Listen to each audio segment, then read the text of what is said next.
Thank you. My name is Allison. That's enough about myself. I'll be speaking today about brain-computer interfaces and patient applications. A brain-computer interface is a device that can translate brain activity into messages or commands. So for persons with severe movement difficulty, like from brainstem stroke or injury, Lou Gehrig's diseases, or other causes, this can be the only possible way to communicate.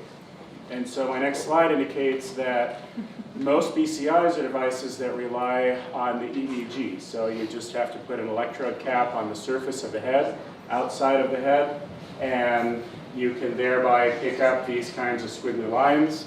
And from those squiggly lines, you can provide communication and control without any movement. So that's giving an indication of the different components of a BCI. So any brain-computer interface first has to acquire information from the brain, as shown on the bottom. Then you have signal processing to interpret that information. And then the information must be sent to an application, like a wheelchair or a speller.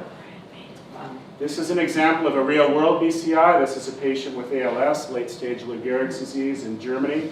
He is using this system to produce art. I'll have a few examples of this and a couple of his paintings later on. One of the most common applications that you see out there is spelling. One of the early applications from 1999 involves spelling. This is Teresa Vaughn from Albany, New York, with a BCI for home use. We also had a system with some colleagues in China for Chinese spelling. And I'll demonstrate how it works. Basically, what you have to do is silently count whenever a certain letter flashes while ignoring all the other ones. So in the next slide, we can play the audience engagement game in a 5-minute talk. Please silently, or not silently, count whenever the P flashes. If the P flashes, say, hey. Hey! See? By doing that, your brain produces certain activity for the flash that you pay attention to that does not occur for the flash that you ignore. You can use that to spell. We have also been using this with the tactile modality, where instead of visual flashes, you have stimuli on a patient's wrist, and we've been using this for communication with persons diagnosed with a disorder of consciousness, such as coma. So you see we have to have a vibrotactile stimulator, and these patients, of course, cannot see. Many of them can't hear. We're seeing some of them can't feel either. So it's difficult working with this patient group. To change the tone a bit from coma patients, I have 3 slides on brain painting. In this approach, instead of letters, you can choose art commands like the colors or the shading or where you position the item on the screen. And this is another example of a real patient who's using this at home. So this was also someone with late-stage ALS. And this painting was produced with no physical movement whatsoever. No movement, no eye movement, whatever. These are 4 different paintings. These are all produced by persons with late-stage ALS. And some of them have been sold. It's got some publicity. It really is a new type of art. I mean, it's the only type of art by definition where there's no movement, right? You couldn't have done this 20 years ago. Many groups are also using it for device control, such as controlling an orthosis that can trigger the hand to grasp by electrically stimulating the arm right there. You see people have been playing with wheelchairs and a variety of applications. We had a paper that came out last year with control of a mobile robot. So people could move a robot in different directions, and you could make it get a glass of water and bring it to you. There's the little mobile robot right there.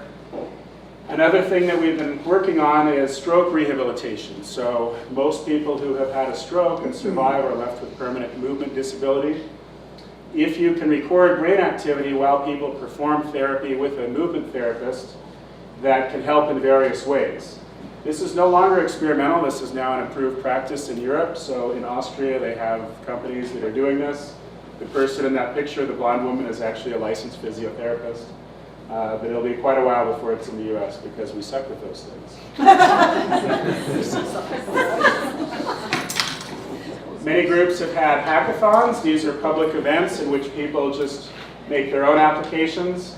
I thought this would be good near the end of the talk. The next slide has some fun images of different students who play with brain-computer interfaces and make their own applications.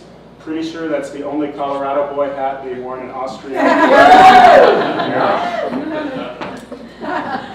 So in summary, First, there's a lot of work with brain-computer interface applications with patients.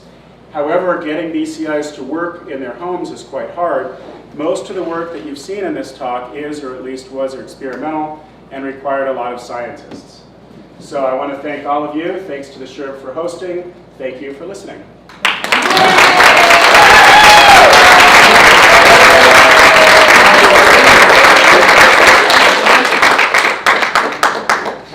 We have only limited time, so we will have to take questions later. Thank you.